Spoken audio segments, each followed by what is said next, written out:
예, 안녕하십니까 여러분. 자, 텔레마케팅 관리사 2차 실기 파트입니다. 아무래도 실무적 영역이다 보니까 여러분들이 이제 텔레마케팅 관리사를 실제로 체험하지 못하셨던 분들이 대부분이기 때문에 이러한 실무적인 영역에 사실은 적응은 부족하다, 아쉽다, 잘 모르겠다, 어렵다. 여러 가지 이제 1차에 비해서는 많이 차이가 나타나는 부분입니다. 근데 그전에는 좀 그랬던 성격이 있었습니다만 최근에 이제 2022년 그리고 2021년까지는 또 이제 유형화 많이 정제가 되다가 2022년에는 조금 더 이제 형태를 많이 바꿨죠. 문제수가 늘어났습니다. 그럼 늘어났다면 많이 힘들어야 될 텐데 이전처럼 그냥 소위 말하는 무지성적으로 그냥 외워서 쓰는 그런 문제들은 거의 다 좀 배제했습니다. 배제하고 이에 나타난 변화에 대해서 일반적으로 우리가 서술형으로 나열하라 라는 문제에 대해서 최대한 거의 출제가 되지 않은 것을 파악할 수가 있습니다. 또는 용어나 이런 것들에 대해서 여러분들이 이제 정리가 당연히 필요하고 저희 시대에 대해서 준비한 이제 용어 정리집을 당연히 정리를 하셔야 되겠죠. 그거는 제가 뭐 개별적으로 여러분께 설명을 드리기보다는 가장 이 책을 폈을 때 사실은 기출문제를 푸는 것도 이제 뭐 방법일 수 있겠습니다만 급하신 분들은 그러신 분도 많은데 영어에 대해서 내가 알고 있는가 모르고 있는가를 먼저 정리해 보시는 게 굉장히 중요합니다. 그것을 무조건적으로 다 외우고 시작하라는 의미는 아니에요. 그러니까 여러분에게 아무래도 1차를 통과하신 분들의 입장에서 이 영어가 익숙한지 아닌지 내가 이 영어가 만약에 뜻이 나왔을 때 쓸 수 있는지 그것을 판단하는 것이 중요합니다. 그러니 예전에는 용어가 나오면 그 용어에 대한 의미를 쓰는 것을 외우셨다라고 한다면 이제는 이 의미가 나왔을 때 그 뜻이 무엇인지 파악하는 것이 더 중요한 준비가 됐다라고 말씀드릴게요. 그 다음 이제 최신 기출을 위주로 준비를 하게 됩니다. 그래서 기출 문제를 보고 아 이런 거구나라는 것을 느껴보시면 돼요. 바로 푸시는 분도 있겠지만 푸셔도 좋고 그냥 스케치도 좋고 아 이런 형태다라는 걸 판단하시는 어떤 방법입니다. 중요한 것은 이제 저와 강의를 통해서 만나게 되죠. 총 13장까지의 강의가 있는데 이러한 13장까지 강의를 통해서 아 중요한 것은 이런 거구나 기억해야 될 건 이런 거구나 라는 것을 점검하고 가신다면 큰 도움이 됩니다. 일반적으로 문제의 구조 자체가 24, 25개 정도 출제가 되죠. 그러다 보니 각 채점 기준이 다 있습니다만 보통 이제 한 장에서 두 장, 두 문제 정도. 그러나 일반적으로 나오는 것은 많이 나오는 장에서는 뭐 심지어 4개까지도 출제가 되고 있습니다. 그렇기 때문에 각 중요도에 대해서 어떤 장에서는 하나 정도의 중요도만 뽑아갈 수 있기 때문에 이걸 선별해야 되겠죠. 또한 이전까지 이제 단연간 출제됐던 걸 기점으로 이제 중요나 이런 것들을 표시를 해놨습니다만 물론 이후에 어떻게 변경될지는 뭐 누구도 예측하기는 쉽지 않습니다. 출제자의 마음이겠죠. 그러나 박힌 형태에 대해서 대략적으로 유추를 해보게 되면은 아무래도 이제 문제에서 묻고 있는 영역이나 이런 면들이 조금은 함축적으로 정말 실무적인 측면에서 그리고 이제 텔레마케팅 관리사가 활용할 수 있는 여러 가지 기법들에 대해서 가장 현대적인 것 위주로 출제되는 것이 다분합니다. 그리고 항상 나오는 영역들이 있어요. 물론 그 영역이 그 문제가 그대로 나오는 건 아니죠. 영역이라는 것은 예를 들어 유형이 있다라고 한다면 유형이 4가지가 있다 그러면 1번 유형을 물었다라고 한다면 그 다음에 2번 유형을 묻게 되죠. 그렇기 때문에 2번 유형만 나왔다 그래서 그만 볼 게 아니라 다른 유형들, 다른 분류에 대해서도 여러분 접근을 하셔야 됩니다. 그래서 힘든 거 알고 있습니다. 많이 힘들고 고민하시는 거 알고 있는데 같이 준비해 나가면서 이 책 전체를 다 보는 게 절대 아니다라는 걸 미리 말씀을 드릴게요. 그리고 그중에서 이제 욕심을 내시는 분들은 전체를 다 정리하시는 분도 있을 거다라고 생각합니다만 되도록이면 쉬운 단어로 그 다음에 가장 필요한 것만 위주로 진행을 하도록 할게요. 그래도 저희 시대지에서 준비한 이제 각 장별의 문제에 대해서는 다 보도록 하고 그 다음에 기출문제 파트에 대해서는 아무래도 이제 최신형이 바뀌다 보니까 최신형 위주로 가고 이전 것들에 대해서 여러분들이 스스로 학습하고 체크해 보는 거 반드시 필요하다라는 거 기억하시기 바랍니다. 자, 그럼 첫 번째는 인아웃바운드 판매체를 운영관리 첫 번째 장이죠. 그래서 아무래도 인바운드든 아웃바운드 이런 판매체를 어떻게 운영 관리를 할 것인가 운영에 대한 얘기가 좀 들어가 있습니다. 그렇기 때문에 실제 운영자 측면에서라기보다는요. 이걸 운영 관리한다, 즉 관리를 잘한다라는 측면에서 접근하는 문제들이 나올 수도 있고요. 일반적으로 나오게 되면 여기서 거의 3문제 가까이 중요도가 있다고 봅니다. 그래서 다른 장에 비해서 좀 더 내용이 있는 파트니까 기억을 좀 하고 가시면 좋겠어요. 기본적으로 시작하자마자 인바운드 채널이라는 거. 그래서 인바운드 마케팅이 무엇인지 알고 가는 게 중요할 것 같습니다. 또한 이러한 인바운드 마케팅을 위해서 필요한 채널들, 우리가 활용하고 있는 채널들이 어떤 것들이 있나 이런 것들을 예전에 물었습니다만 최근에는 난이도가 그렇게 어렵지 않게 나와 있고 기본적인 인바운드 마케팅의 개념만 여러분들이 정돈하시면 될 것 같아요. 개념을 서술하라는 문제도 이제 2문제에서 3문제 정도 나오게 되고 대부분은 단답형으로 이 내용이 나와 있고 여기서 이제 인바운드 마케팅을 바로 쓰라는 형태로 나오기 때문에 핵심적인 것들, 그러니까 주제에 해당하는 것들은 그래도 내용까지 같이 접근해야 되겠죠. 핵심은 이겁니다. 고객이 필요에 의해 기업이 주도적으로 먼저 접근하도록. 즉 우리가 고객에 가는 것이 아니라 고객의 니즈에 있어서 먼저 오도록 하는 게 이러한 인바운드 마케팅의 특징입니다. 그래서 여러분들이 실제로 이제 고객의 입장에서 전달했을 때 기업에 이제 접근했을 때 어떤 걸 활용했냐라는 걸 생각해 보시면 되겠죠. 저희 시대도 마찬가지 여러분이 문의할 거나 이런 게 있으면 2가지 채널 보통 쓸 겁니다. 첫 번째는 이제 전화를 통해서 묻는 경우가 있을 거고요. 또는 이제 고객의 소리나 이렇게 해서 웹에다가 직접 여러분들이 편지를 쓰는 경우도 있을 겁니다. 또는 이거 말고도 이제 방송이라든지 기타 등등 여러 가지 인터넷, 카탈로그 등 여러 가지 접근이 있습니다만 최근에 이제 가장 많이 활용되는 것은 모바일이겠죠. 아무래도 이 스마트폰이 많이 뛰어나다 보니까 TV 쪽보다는 모바일 쪽으로 많이 들어가 있고 인터넷을 많이 활용하고 있다가 일반적인 채널의 특징이다. 그래서 이 밑에 있는 인바운드 채널의 종류에 대해서는 종류의 성격까지는 여러분이 안 보셔도 좋고요. 채널의 종류해서 방송, 쌍방향, TV, 우편, 카탈로그, 그 다음에 모바일, 전화까지 이 정도로만 정리하시면 될 것 같아요. 자, 그래서 그 다음에 채널별 전산 업무 처리인데 나중에 VOC, 보이스 오브 커스터머에 대해서는 굉장히 여러분들이 한 장으로서 이제 구성이 되어 있거든요. 자세하게 보게 됐고 VOC는 당연히 출제가 되는 영역이니까 기억을 하고 가셔야 됩니다. 그래서 이러한 채널별 전산 업무 처리에 대해서 우리가 이해를 해야 될 게 그중에서도 이 VOC 접수 업무에 대해서 보시면 될 것 같고요. 실제 주문 접수나 주문 수정, 취소, 환봉, 사유나 이런 것들에 대해서는 문제로는 만들기가 예전의 형태로서는 이제 과정을 묻는 경우도 있었습니다만 최근에는 이쪽 VOC의 어떤 접수 업무에 대해서만 여러분이 기억하시면 충분할 것 같습니다. 또한 이런 식으로 객관식으로 보통 나왔던 것이기 때문에 핵심적인 것만 보도록 하죠. 상품 주문에 의해서 VOC 왜 한다? 사후 관리라는 것 좀 기억을 해주시고요. 그 다음에 이 VOC가 존재하는 이유죠. 고객과의 관계 개선 나와 있고요. CRM에 대한 얘기 나와 있고 문제 해결 이런 것들이 있습니다. 그래서 불만을 이렇게 해결한 다음 이러한 고객들이 결국 구전 효과를 통해서 여긴 좋구나. 또한 상황에 따라서 어떤 제안하는 것들이 있죠. 고객들의 아이디어를 수렴하는 게 바로 VOC 역할입니다. 각각 여러분들이 이제 취향이 맞거나 이제 많이 충성도가 높은 브랜드에 대해서는 이런 걸 적극적으로 하는 경우도 있죠.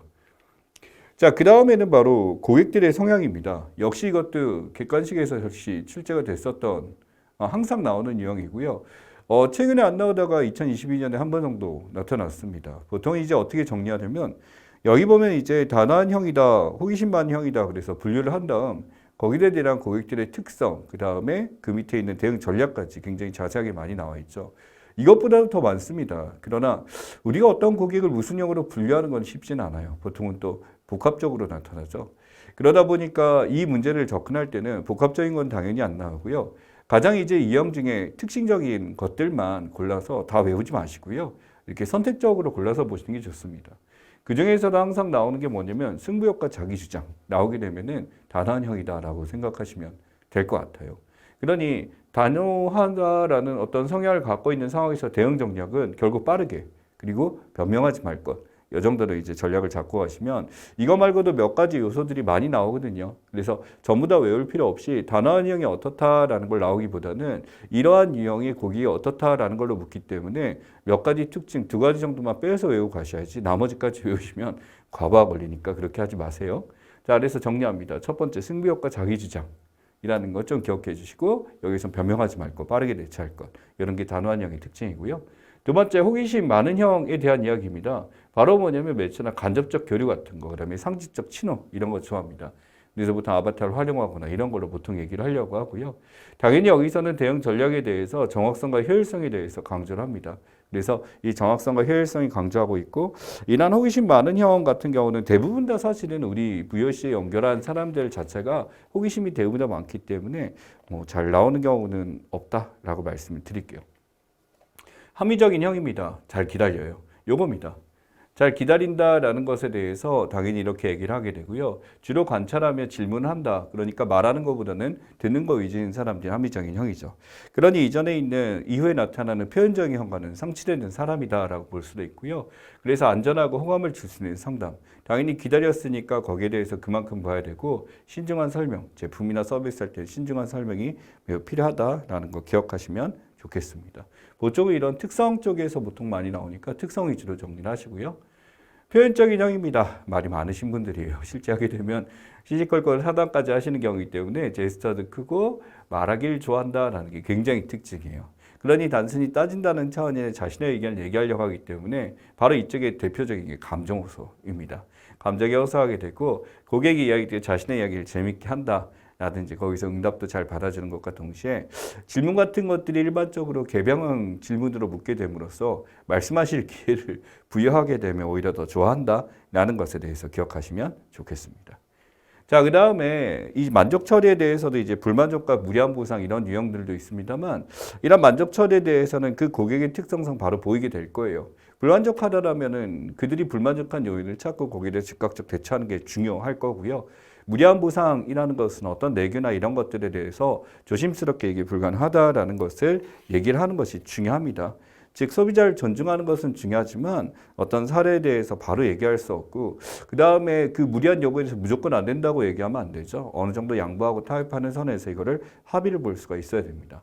화난 고객 같은 경우는 당연히 화가 났죠. 네, 그 화를 풀어드리는 거. 당연히 경청은 기본에 해당합니다만 이렇게 화를 한다에 대해서 당연히 yes, 거기에 대해서 동의하되 하지만 거기서 우리 상황에서 이것이 할 수가 없다라는 것을 기억을 하고요. 안심시키는 게 중요하겠죠.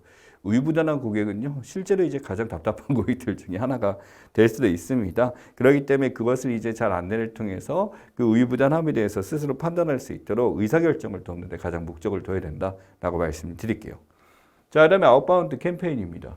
아웃바운드 캠페인 같은 경우는 이제 아웃바운드라는 것이 우리가 외부에 나가서 이렇게 하는 것을 이야기하죠. 실제로 고객들 우리가 먼저 접근해서 하는 방법 중에 들어가게 됩니다. 그래서 잘 나오는 것이 바로 고객 정보 수집이에요. 그래서 아웃바운드 마케팅에 대해서 전화를 하루에 한 번 이상들은 다 올 겁니다. 그래서 대부분 다 이제 보면은 이제 SK나 이런 데서 티컬이나 이런 데서 분류를 해놓죠. 여기서 이제 무슨 홍보 전화다, 무슨 전화다 해서 잘 안 받는 경우도 있습니다만 첫 번째 이러한 수집 방법에는 기존 고객 정보 수집입니다. 기존에 우리 데이터베이스 안에 있는 사람들을 가지고 이제 하게 되는 것을 이야기하고요. 신규 고객 정보 수집입니다. 그래서 기업 이벤트나 프로모션 활동에 그래서 여러분들이 어떤 프로모션에 실제 여러분의 정보를 기입하게 되면 거기 약관에 보게 되면 당연히 이제 여러분의 정보에 대해서 이쪽에 연락이 올 수 있거든 이런 식으로 모집하게 되는 게 신규 고객의 특징이 되겠죠. 내 외부 고객입니다. 시장 조사할 때 설문 작성, 체험단, 모니터링 같은 것을 통해서 이제 수집하는 경우를 이야기하고요.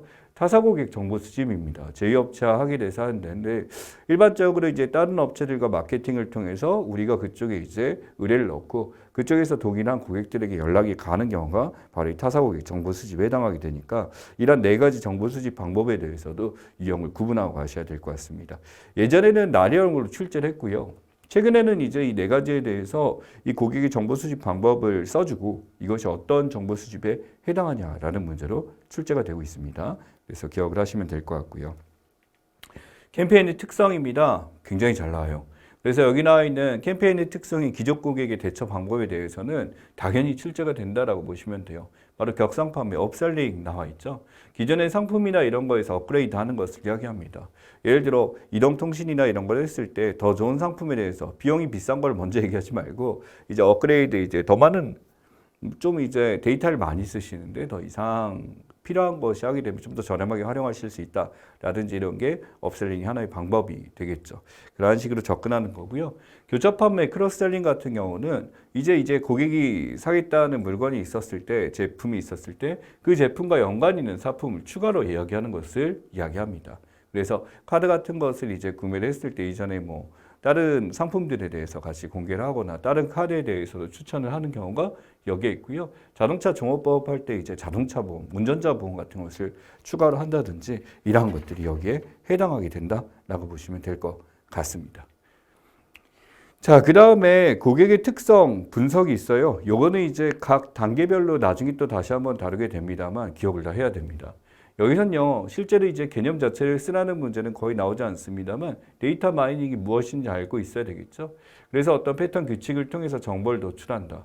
그래서 고객 관련 데이터베이스에서 우리가 뭔가 더 필요한 정보들, 봤더니 어떤 지역에서 압도적으로 지금 연락하고 있네? 이런 것들이 지금 우리가 데이터 마이닝한 사례가 되겠죠. 그래서 과정 보면 문제를 정의하고 리스트 선별 정제 보완, 리스트를 정리합니다. 그래서 변환을 한 다음 데이터 분석 통해서 하나의 의견을 찾아내는 것들이 데이터 마이닝, 데이터를 발굴하는 과정이다 라고 보시면 되고요. 요거는 이제 개념에 대해서 이제 쓰라가 아니라 이러한 개념 노출되고 찾아라 라는 문제로 나오게 될 겁니다. 자, 그 다음에 RFM 분석이 있어요. 고객의 성향을 분석한다. 여러분들 기억해야 될 게 RFM 또 나중에 다루게 됩니다만 이제 사람들이 갖고 있는 RFM에 대해서 이제 분석을 통해서 고객들이 어떤 가치를 추구하고 있느냐라는 것들을 찾아가는 거죠. 그래서 예전에 자주 나왔어요. 바로 이 고객 생애 가치. 라이프타임 밸류라고 해서 마지막으로 구매되는 시장의 누적의 평가 가치. 그래서 우리가 고객에 대해서 어떻게 평가할 수 있는 기준이 되는 것 중에 하나고요. 고객 점유율입니다. 금액 점유율에 대한 얘기인데 이 지출금이 얼마나 지갑을 여었냐라는 것들에 대한 이야기죠. 2대8 공식이라고 유명하죠. 그래서 우리가 이제 어떤 물건을 구매할 때 고객들 입장에서 사실은 이 고객들 중에서 80%보다는 20%가 우리 기업의 어떤 생계를 책임지는 이런 사람들은 이제 이루어지기 때문에 이러한 것들, 이러한 고객들에 대해 고객 생애 가치 입장에서 굉장히 잘 관리를 해야 되는 입장이다라고 보시면 될 것 같습니다. 여기서는 RFM과 LTV를 쓰라는 문제가 당연히 나올 수도 있고요. 예, 거기서 그 내용에 대해서도 나왔던 문제, 이전 이제 기출 문제 있으니까 살펴보시면 좋겠습니다. 자, 데이터베이스 분석 기법이에요. 우리가 이제 마케팅 조사 파트에서 이제 봤었던 거기도 하고요. 회귀 분석입니다. 주는 변수와 영향받는 변수가 서로 선형관계, 상호간에 영향을 주고 있다라는 게 회귀 분석이고 실제로 마케팅에서 굉장히 많이 쓰고 있는 분석 방법 중에 하나죠. 네, 판별 분석입니다. 2개 이상 집단에서 어느 집단 분류를 할 때 쓰는 게 분류를 판별한다. 이분법으로 이쪽에 속하냐 저쪽에 속하냐 판별할 때 쓴다가 판별 분석이고요. 군집 변수입니다. 몇 개의 변수 기초로 비슷한 것끼리 군집, 집단화 시키는 거예요. 이미 집단이 있는 데에 대해서 어느 쪽으로 분류하는 건 판별이고 지금 여기는 이 사람은 어떤 집단에 이제 묶을 수가 있겠구나라는 것이 클러스터 군집 분석이 되니까 당연히 이것도 이 내용을 쓰라라기보다는 이러한 내용들이 나열되게 되고 회귀인지 판별인지 그 다음에 군집인지 여러분이 골라주실 수 있는 문제 당연히 있습니다. 그리고 작년에 출제가 됐죠. 리스트 클리닝입니다. 정의를 그대로 쓰라는 문제도 나올 수도 있습니다만 최근에는 나왔던 문제는 이 내용이 그대로 나열되고 리스트 클리닝을 써달라라는 문제로 나왔었죠. 상당 기간 지났어요. 여기서 클리닝 한번 추린다라는 거죠. 최근에 접속이 없거나 또는 이제 어떤 고객으로서 이제 더 이상 이제 이 접근을 해도 판매할 가능성이 낮다라고 하는 고객들은 정리라는 과정이 여기에 들어가게 됩니다. 최근에는 이제 자동 전산을 통해서 메일을 보내 확인하기도 하죠. 그래서 이 리스트 클리닝이 실제 이제 우리가 직접 능동적으로 하기보다는 알아서 정리가 되는 경우가 굉장히 많이 있습니다. 자, 그 다음에 스크립트예요. 스크립트는 솔직하게 말하자면 나올 가능성이 좀 작거나 나오더라도 여러분들이 좀 쉽게 쓸 수 있는 문제를 나오게 됩니다. 양은 굉장히 많죠. 양은 굉장히 많기 때문에 당연히 좀 중요할 수 있겠다라고 생각할 수 있겠습니다만 나오게 되더라도 인바운드 스크립트 위주로 또는 둘의 공통점 위주로 묻는 게 가장 일반적입니다. 인바운드는 걸려왔을 때 순발력 해결할 수 있도록 그 매뉴얼을 만들어 놓는 것을 이야기하죠. 그러니 스크립트가 있기 때문에 우리는 상황에 따른 대처가 굉장히 편안하게 이루어질 수 있다라고 볼 수가 있습니다. 그래서 아웃바운드 같은 경우는 우리가 기억을 해야 될 게 사실은 이제 아웃바운드는 우리가 매뉴얼을 만든다라기보다는 이 스크립트를 만든 건 좋긴 합니다만 외부에 있는 고객들에 대해서 처음에 이제 끌어들일 수 있도록 유인할 수 있는 방법들이 많이 나열돼야 되겠죠. 그러다 보니까 이런 프로세스 작성 과정에 대해서 있는데 우리 문제 특성상 이 프로세스 과정도 자체, 이 알고리즘 자체가 나올 가능성은 사실은 크지 않습니다. 그래서 이제 서술형을 보통 돼 있고 이렇게 긴 그림은 나오지 않으니까 내용에 대해서만 보고 가시면 될 것 같아요. 그래서 이러한 스크립트 작성에 대해서 여러분이 기억해야 될 게 인바운드 스크립트 작성과 아웃바운드 스크립트 작성에서 기억해야 될 거는 공통점입니다. 가장 먼저 우리가 얘기할 때 인사부터 해야 되겠죠. 저는 어디 소속이다. 자기 소고에 대해서 하게 됐고.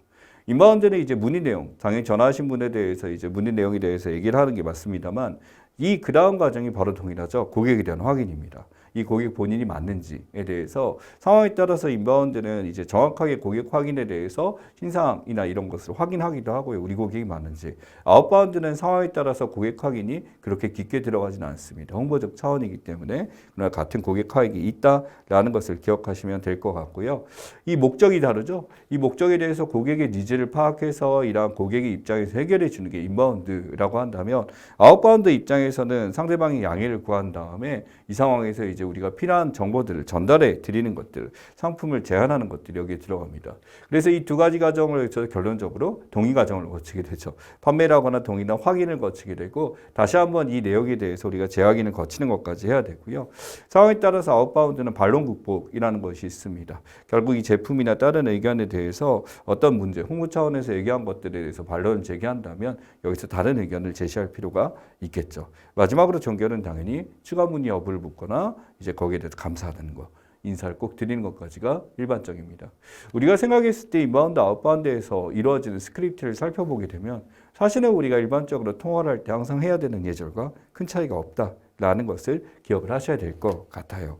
자, 그 다음에 역할 열기 롤플레잉이 있는데 이것을 어떻게 하면 좋을까? 연습입니다. 일종의. 그래서 이 롤플레잉에 대해서 크게 중요하게 최근에는 다뤄지지 않고 있습니다만 한번 읽어보시고 넘어가시면 좋겠습니다.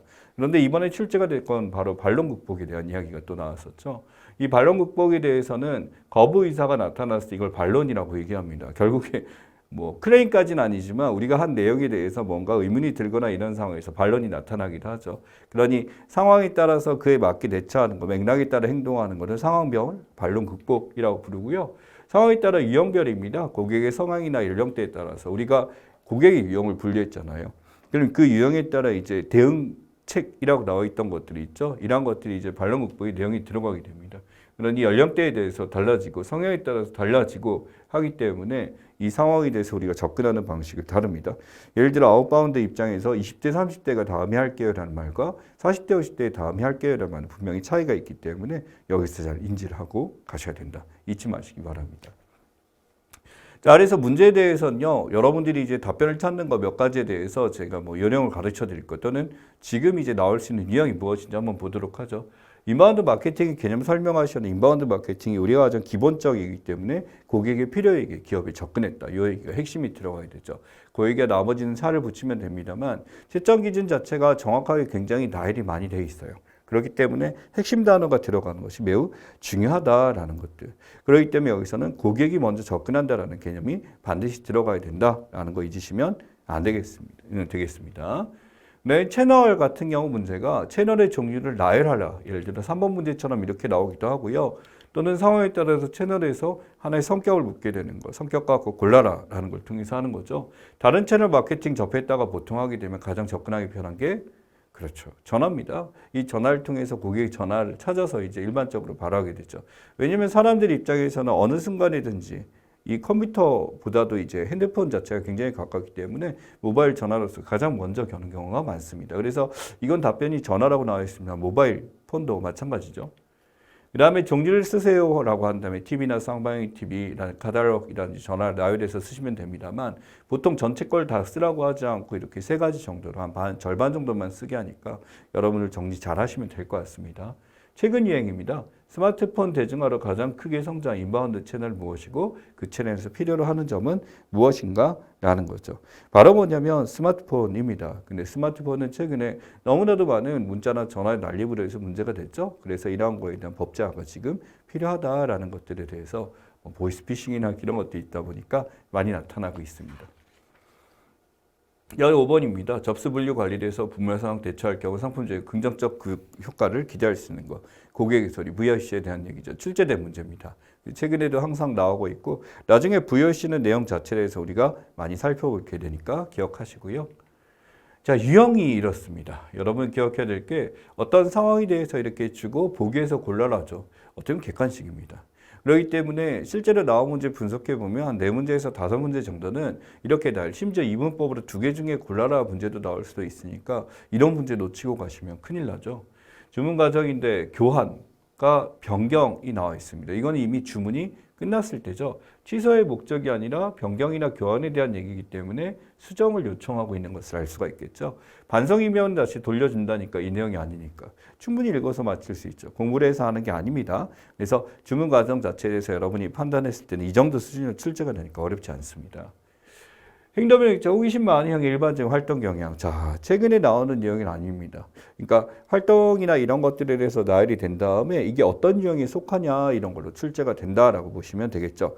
호기심 많은 형 같은 경우는 감정에 대한 얘기보다 내용에 대한 질문이 굉장히 많습니다. 그러다 보니까 간접적 교류를 하고 본인의 상징적인 것을 이야기하죠. 본인의 어떤 것을 쓰기보다는 아이디어나 이런 걸 통해서 많이 읽게 되고요. 실제로 업무 처리 관련 있는 질문이나 이 모든 것들을 상황에 따라 묻는 경우도 많이 발생합니다. 또한 상황에 따라서 이제 어떤 시간이나 이런 게 지연된다는 데서 굉장히 민감할 수 있기 때문에 시간에 대해서 민감하다라는 것도 하나의 특징으로 잡으시면 됩니다.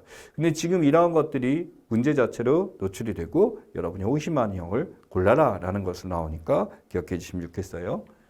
자, 그다음에 이번엔 대응 전략인데 교류하는 것을 원하는 고객 유형이에요. 교류한다라고 한다면 이건 저희 이제 표현적 유형이죠.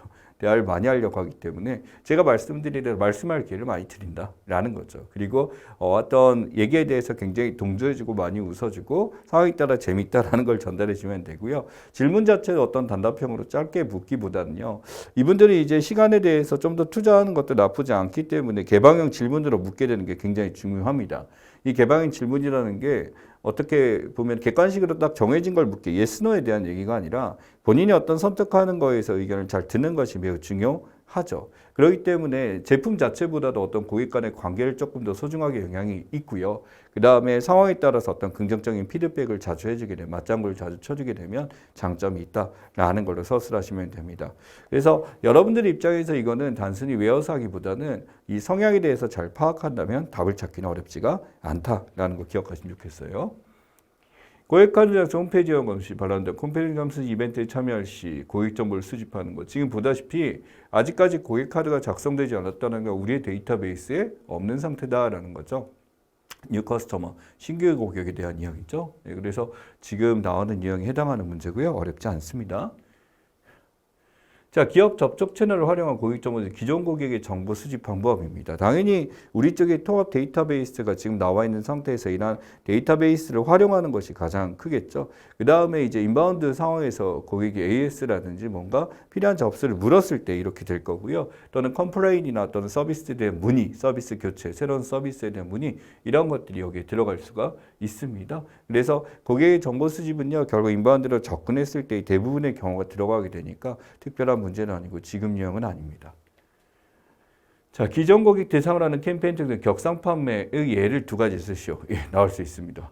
자, 이게 뭐냐면 실제 격상 판매에 대한 정의나 격상 판매를 골라라는 당연히 나왔을 거고요. 실제 이 업셀링에 대해서 우리가 얘기를 할 때 사례에 대해서 어느 정도는 인지를 하고 있어야 되겠죠. 아까 제가 예시를 들었던 거는 인터넷 속도에 대해서 100메가 하신 분한테 500메가의 속도로 하게 되면 이게 편하다라는 얘기도 할 수도 있을 거고요. 그 다음에 뭐 전화나 이런 것들이 자동차 보험 같은 경우도 이 상황에 대해서 한 단계 이제 업그레이드 하시면 대인이나 이걸 확대를 하시게 되면 좀 더 안전에 대비할 수 있습니다. 라는 걸 통해서 진행할 수도 있을 거고요. 또는 각종 부가 서비스나 옵션 같은 것을 제한하기도 합니다. 그래서 부가 서비스나 옵션이 들어가게 되면 좀 더 편안하게 하실 수 있다라는 것도 있고요.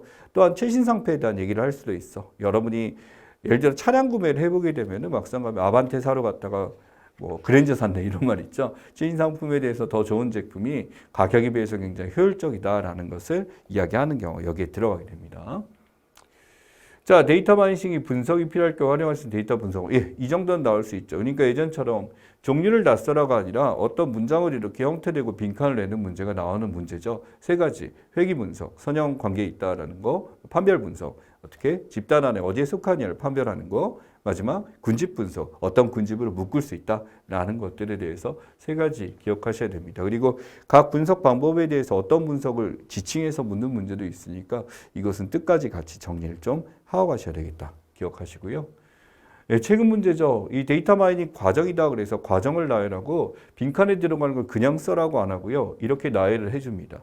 물론 나열이 몇 가지가 더 있으면 좋겠는데 이 두 가지를 이제 집어넣게 되는 거죠. 문제 정의를 합니다. 문제 정의는 한 데 대해서 이제 리스트에 대해서 우리가 상황에 따라 리스트를 선별하고 정지하고 보완하고 하면서 다듬어가는 과정이 있어야 되겠죠. 그래서 변화를 한 다음 이 안에서의 데이터 분석, 묶어서가 나오게 됩니다. 그런 것들이 리스트 클리닝, 데이터 마이닝 과정 중에 하나가 되고요.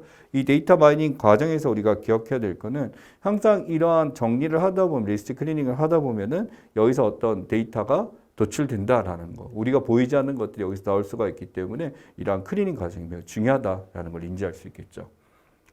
14번 분석, 영향을 주는 변수 연료자 서로 선형관계 이렇게 출제가 됩니다. 최근 유형이죠. 그래서 가정화 이루어지는 거니까 세 가지 분석 중에 어떤 거? 회귀 분석 골라주셔야 된다는 거 잊지 마시고요. 쇼 리스트 클리닝의 정의를 쓰시오. 예.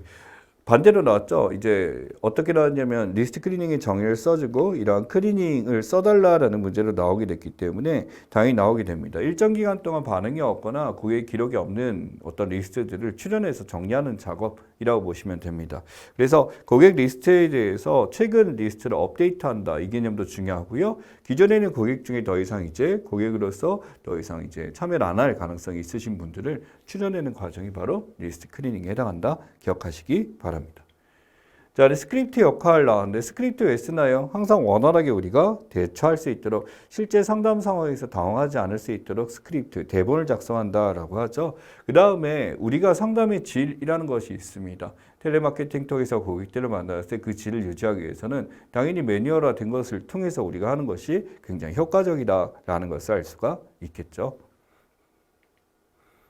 자, 인바운드 프로세스 과정 나왔어요. 여러분 그림 약간 흐릿한데 아마 잘 보이실 거고요. 책에 보시면 나와 있는 대로 여기 그 다음 단계 인바운드입니다. 인바운드 같은 경우는 기본적으로 고객들이 지금 전화를 건 상태다라는 걸 보실 수 있겠죠. 그래서 처음에 인사를 딱 한 다음에 고객 정보 확인을 한 다음에 바로 고객 정보가 바로 뜨게 됩니다. 그래서 본인이 맞는지 여기에 대해서 확인을 지금 이루어질 거고요. 그 확인이 이루어지는 전화를 받자마자 본인의 소속 자기소개에 대해서 첫인사가 이루어져야 될 겁니다. 예, 첫인사 나와 있고요. 그 다음에 상대방 확인, 본인 여부에 대해서 정보나 뭐 주소나 이런 것들을 보고서 확인하면 확인 절차 거치거나 비밀번호 치거나 이렇게 되고요. 예스 하게 되면 당연히 무엇 때문에 전화를 하셨는지 우리가 물어야 될 겁니다. 문의 내용 확인에 대해서 지금 들어가야 되겠죠. 예, 여기 있네요. 그 다음에 문의 내용 해결한 제시라고 했었을 때 상황에 따라서 이러한 문의 내용에 대해서 답변을 했었는데 반론을 제시하는 경우가 있습니다. 그걸로 해결이 안 되는데요. 그것도 시도해 봤는데요. 라는 것도 여기에 들어가게 되니까 시상황이 되고요. yes 라고 하게 되면 다시 돌아와서 과정되고 no라고 하게 되면 바로 마무리 과정으로 이루어지게 됩니다. 그러나 만약에 반론에 대해서 있다라고 했을 때 우리가 여기에 대해서 재확인, 처리 내용에 대해서 재확인이 필요하죠. 이게 제대로 되었는지 또는 다른 부서로 연결할 것인지에 대해서 처리 내용 재확인이 들어가고요. 마지막으로는 항상 추가 문의가 있는지 없는지 마지막에 들어가는 추가 문의, 유무, 하관에 대해서 여기에 들어가야 됩니다. 보다시피 과정에 대해서는 5가지가 어디에 들어가냐 고르는 건데 지금 보다시피 외워서 푼다라기보다는 여러분이 충분히 이제 사고를 통해서 풀 수 있는 수준을 이렇게 되니까 절제 스크립트 파트를 딸딸 외워서 하시는 거는 옳지 않다라는 거. 자, 인바운드와 지금 두 개 복합이 됐네요. 스크립트에서 공통점 3가지. 당연히 인사해야죠. 인사해야 되고요. 처음에 시작과 어떤 형태 자체가 고정적으로 도입과 상담과 종결부로 이루어져 있다. 이런 것도 있습니다만 인사, 그 다음에 거기에 대해서 고객 확인 과정 반드시 있다라는 거, 그 다음에 추가 내용에 대해서 문의하는 거 반드시 있다라는 거, 그 다음에 마지막에 감사한다는 표현한다는 거. 그러니 이거는 우리가 일반적인 전화할 때 기본적인 거니까 기억을 하시면 좋겠어요. 자, 그 다음에 역할 연기에 대한 이야기 나왔습니다만 이런 역할 연기는 읽어서 충분히 할 수 있다라고 말씀드렸죠. 다음 내용 같이 상담사 피드백 내용 보기 위해서 진실을 존중하다는 느낌이 있다는가? 중간에 자르거나 이렇게 충분히 말할 수 있는가? 호응을 적절히 배려하는 마음이 느껴지는가? 사실 이거는요. 일반적인 태도에 대한 이야기죠. 우리가 어떤 상담이든 대화라든 가장 기본적인 거는 상대방의 말을 뭐하는 거? 잘 듣는 거라는 거. 경청 능력입니다. 상대방을 끊지 않는 이러한 경청이 굉장히 중요하다라는 거 기억하시고요. 각 성격에 대해서도 충분히 이 안에서 고를 수 있는 형태로 나오니까 어렵지 않을 겁니다. 자, 마지막 20번. 반론 국부할 때 고객 성향 연령대에 따라 달라진 반론 국부가 상황에 따라 반론 국부의 종류는 무엇인지 쓰세요. 그래서 반론 국법은 두 가지가 있었죠. 일종의 고객의 유형에 따라서 다양한 유형의 반론이 나타날 수 있다. 호기심 많은형의 특징이 있고 단호한형의 특징이 있고 이렇게 됐다. 그런 이러한 반론 국법에서 맞춰서 대적하는 게 중요하고요. 또는 이제 상황이죠. 전화 연결이 잘 안 됐거나 또는 흐릿하게 들렸거나 또는 상대방이 인지를 못했을 때 여기에 대해서 다른 불만을 하거나 또는 지금 이 해결책을 시도해 봤음에도 안 됐다는 답변이 왔을 때 상황별 극복에 대한 이야기죠. 이거 역시 어느 정도 스크립트나 상황에 따라서 대처할 수 있는 능력이 기본이다 라고 기억을 하시면 좋겠습니다. 자, 그래서 문제에 대한 답변들도 설명했지만은 지금 나오는 유형과 그렇지 않은 것에 대해서 어느 정도 여러분이 선별하시고요. 어떤 문제는 반드시 기억해야 되겠다. 이런 것을 고르는 작업이 있으시면 좋겠습니다. 아무래도 수업 자체에서 여러분이 전달드리고 싶은 것은 지금 나오는 문제를 여러분이 얼마나 잘 맞출 수 있는가 여기에 방점을 찍도록 할게요. 다음 장에서 뵙겠습니다.